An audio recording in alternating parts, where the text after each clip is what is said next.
पाठ 7 मेरी यूरोप यात्रा। इस पाठ में भारत के प्रथम राष्ट्रपति डॉक्टर राजेंद्र प्रसाद द्वारा अपनी यूरोप यात्रा का अत्यंत रोचक व ज्ञानवर्धक रूप में वर्णन किया गया है।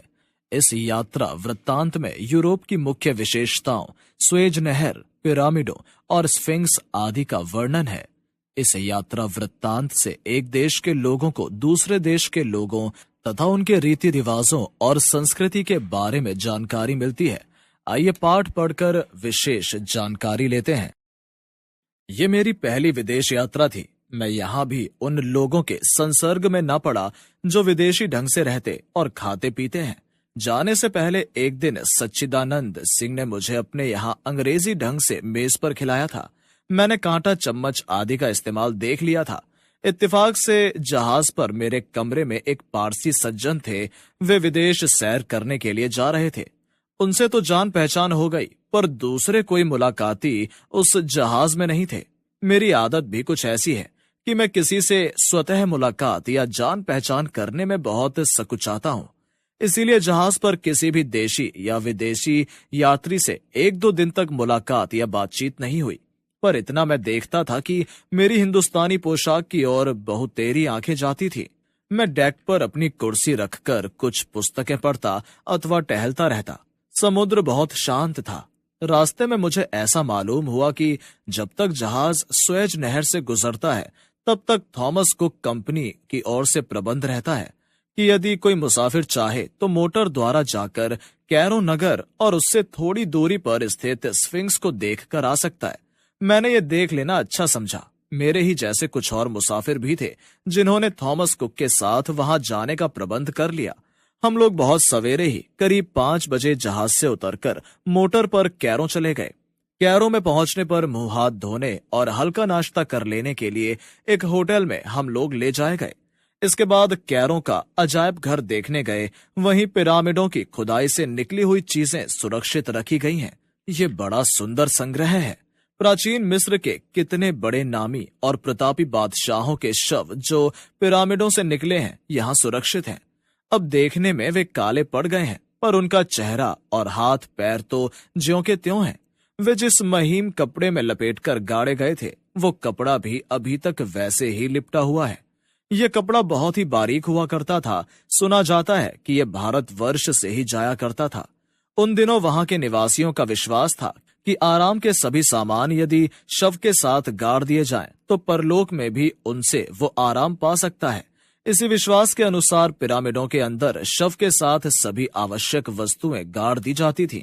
पहनने के कपड़े, गहने, बैठने के लिए चौकी आदि, खाने के लिए अन्न, श्रृंगार के सामान, सवारी के लिए रथ और नावें भी। वे सभी चीजें एक से एक अच्छी बनी हैं, जिनसे जान पड़ता है कि उस समय सभी लोग सोने का व्यवहार जानते थे। सुना है कि इसी प्रकार की खुदाई से मोहनजोदाड़ो में जो गेहूं निकला वो बो देने पर उग गया। जादूघर के संग्रह और विशेषकर प्रतापी राजाओं के शव देखकर मनुष्य के जीवन की अनित्यता साफ साफ दिखने लगी। ऐसे दृश्य देखकर ये मालूम होने लगता है कि हम जो कुछ अपने बड़प्पन के मद में करते हैं वो सब कितना तुच्छ और अस्थायी है। जिन बादशाहों के संबंध में कहा जाता है कि उन्होंने अपने जमाने में बहुत जुल्म किया था, उनके शव उसी तरह आज भी पड़े हैं। जो विशेष करके वहां का इतिहास नहीं पढ़ता उसे उनके नामों तक की खबर नहीं है। मैंने कुछ चित्र खरीदे। यद्यपि अजायब घर का सफर बहुत अच्छा रहा, तथापि मेरे दिल पर क्षणभंगुर जीवन की आसारता का गहरा असर पड़ा। मैं वहां से उदास ही निकला। दोपहर का भोजन करके हम लोग कुछ दूर तक मोटर पर पिरामिड देखने गए। एक स्थान पर पहुंचकर मोटर छोड़ देनी पड़ी। ऊंटों पर सवार होकर पिरामिडों तक जाना पड़ा। मेरे लिए ऊंट की सवारी बिल्कुल नहीं थी। पिरामिडों को नजदीक जाकर देखा। वे बहुत ऊंची चौखटी इमारतें हैं। हमारे देश में ईंटों का पजावा जैसे बनता है, वैसे ही ये पत्थरों के बड़े बड़े चौरस किए हुए टुकड़े से बने हैं। पजावे की तरह ही नीचे की चौड़ाई ज्यादा है, जो ऊपर की ओर कम होती गई है। ईंटों का पजावा तो छोटा होता है, ये बहुत बड़े और ऊंचे हैं। मेरा अनुमान है कि इसकी एक ईंट शायद 4-5 हाथ लंबी होगी। इसी के अनुसार इसकी चौड़ाई और मोटाई भी होगी। न मालूम कितने दिनों तक एक एक ईंट काटकर इतनी बड़ी इमारत तैयार हुई होगी। इसमें कितने गरीबों ने अपने जिंदगी का कितना हिस्सा लगाया होगा।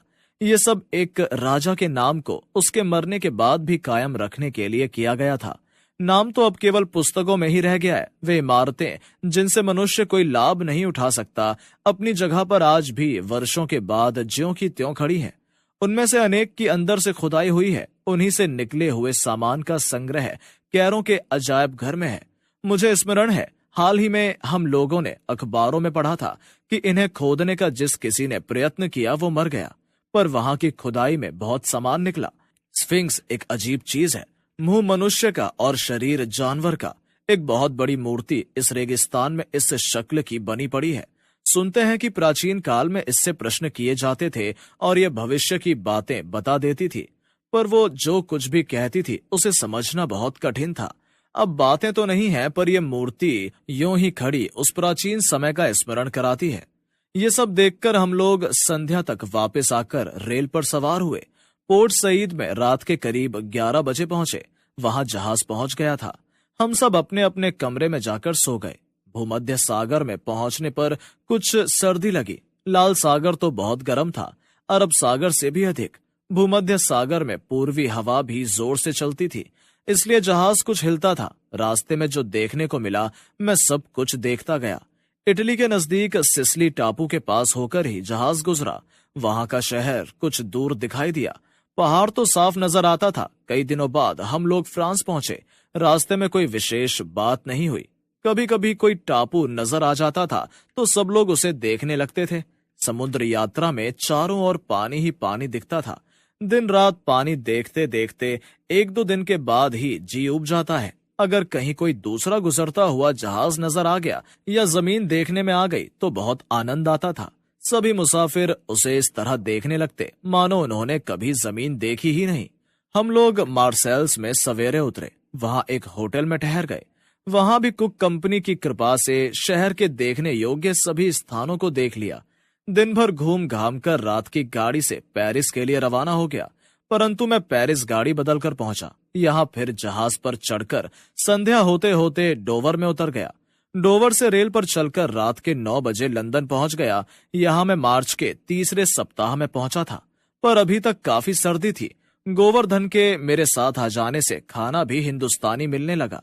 जैसे यहाँ हम लोग भात दाल रोटी सब्जी खाते हैं, वैसे ही वहां भी खाने लगे।